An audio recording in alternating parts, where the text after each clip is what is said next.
ఉత్తరంలో వారి సందేహం చూద్దామండి. కార్తీక్ హైదరాబాద్ నుంచి రాస్తున్నారు. కార్తీక మాసంలో ఆకాశ దీపాలు ప్రత్యేకంగా వెలిగిస్తూ ఉంటారు.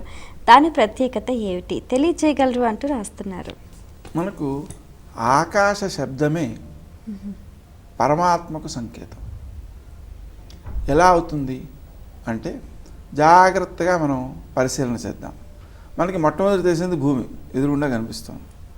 మనం ఈ పంచభూతాలని కూడా గమనించినట్లయితే అవి ఒక జ్ఞానాన్ని అందిస్తాయి. భూమికి 5 లక్షణాలు ఉన్నాయి. ఏమిటంటే శబ్దము, స్పర్శ, రూపము, రసము, గంధం. వీటిలో గంధం అనేటువంటిది భూమికి మాత్రమే ఉన్నది, మిగిలిన వాటికి లేదు. ఎప్పుడైతే 5 గుణాలు ఉందో ఇది మొత్తం భూమండలం మీద చూసినట్లయితే ఒక 15% వరకు కనిపిస్తుంది. దీంట్లో ఈ గంధం అనేటువంటి గుణాన్ని విడిచిపెట్టేసింది నీరు. నీటిలో 4 గుణాలు ఉన్నాయి: శబ్దము, స్పర్శ, రూపము, రసము. ఈ 4 గుణాలు ఉన్న మీదట, ఈ 4 ఉన్న మీదట భూమండలంలో 85% దానిదే రాజ్యం, నీరు వ్యాపించింది. ఈ 4ంటిలోనూ ఒక గుణాన్ని వదిలేసింది నిప్పు. శబ్దము, స్పర్శ, రూపము 3 ఉన్నాయి. స్పర్శ, శబ్దము, స్పర్శ, రూపము. రసగంధాలు లేవు దానికి, నిప్పుకి. ఆ కారణంగా అది భూమి లోపల వ్యాపించింది, ఆకాశంలోనూ వ్యాపించింది, ఎన్నో గోళాల్లో వ్యాపించింది, కొన్ని వేల రెట్లు ఎక్కువగా ఉంది. దాంట్లో ఉండేటువంటి రూపం అనేది దాని ప్రత్యేక గుణం. ఆ రూపాన్ని వదిలేసింది వాయువు. దాంట్లో ఏమున్నాయి? శబ్దము, స్పర్శ 2 ఉన్నాయి. రూపం లేదు, రసం లేదు, గంధం లేదు. కొంతమంది గాలి వల్ల వాసన వస్తుంది కదా అంటారు, కానీ అది గాలి యొక్క లక్షణం కాదు, గంధ వాహం దాని పేరు. అంటే గంధానికి వాహకమే తప్ప, ఒక వాహనం లాంటిదే తప్ప గంధం కలిగినది కాదు అది. అందుకని దానికి ఆ లక్షణం లేదు. దానికి ఉన్నటువంటిది శబ్దము, స్పర్శ 2.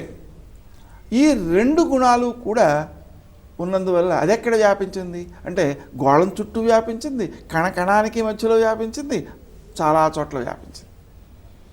అంటే గోళాలకి మధ్యలో కూడా వాయు వాతావరణం చాలా ఉంది. అదే ఆకాశమైనట్లయితే ఈ 4 గుణాలని వదిలేసింది, ఒక్కటే గుణం ఉంది దాంట్లో, ఏంటంటే శబ్దం. ఈ శబ్దం అనేటువంటి గుణాన్ని ఒకదాన్ని కలిగి ఉన్నందువలన నిజానికి ఈ శబ్ద శక్తి కూడా జ్ఞానానికే సంకేతం. ఎందుకని జ్ఞానానికి సంకేతం? ఇంత చీకటిగా ఉందనుకోండి, ఒక మనిషి అక్కడి నుంచి పిలుస్తున్నాడు అంటే ఇక్కడ ఎవరో ఉన్నారు అని తెలుస్తుంది. అంటే శబ్దము జ్ఞానానికి సంకేతం అవుతుంది. అంతేకాదు, నా మనసులో ఉంది విషయం, దాన్ని శబ్దం ద్వారా వ్యక్తీకరిస్తున్నాను అంటే అక్కడ కూడా శబ్దం జ్ఞానానికి సంకేతం. అయితే ఇది పరమాత్మకి దగ్గర లక్షణం, శబ్దంతో ఉన్న ఆకాశం అనమాట. అంటే ఈ శబ్దం ఒకటే గుణం ఉన్నందువలన అది ఎక్కడ వ్యాపించింది అంటే కణంలో వ్యాపించింది, కణకణానికి మధ్యలో వ్యాపించింది, గోళాల మధ్య వ్యాపించింది, ఆకాశం లేని ప్రదేశమే కనిపించదు మనకి. అందుకనే వేవేష్టీతి విష్ణు అనేటువంటి శబ్దం ద్వారా అంతటా నిండి ఉన్నటువంటి వాడు విష్ణువు అనే శబ్దం మనకు వినిపిస్తుంది. అంటే ఆ విష్ణువు ఈ శబ్దగుణాన్ని కూడా వదిలేసాడుకి ఏమైంది? ఆయన లేని చోటు లేదు, అంతటా నిండి ఉన్నాడు, అన్నిటా నిండి ఉన్నాడు అనేటువంటిది. అయితే మనకు వినియోగించుకునేటువంటి వాటిలో మనకు అందుబాటులో ఉన్నది ఆకాశం ఒకటే. ఎందుకంటే ఆకాశం కంటే అతీతమైన విష్ణువును మనం ఇంకా అందుకోలేకపోతున్నాం కదా.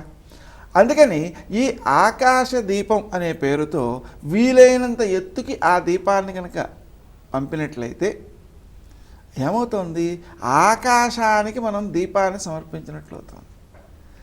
ఆకాశం శబ్దశక్తి ద్వారా జ్ఞానాన్ని అందించేదవుతోంది. వ్యాప్తి అనే లక్షణాన్ని అలవరుచుకోవడానికి అవకాశాన్ని కల్పిస్తోంది.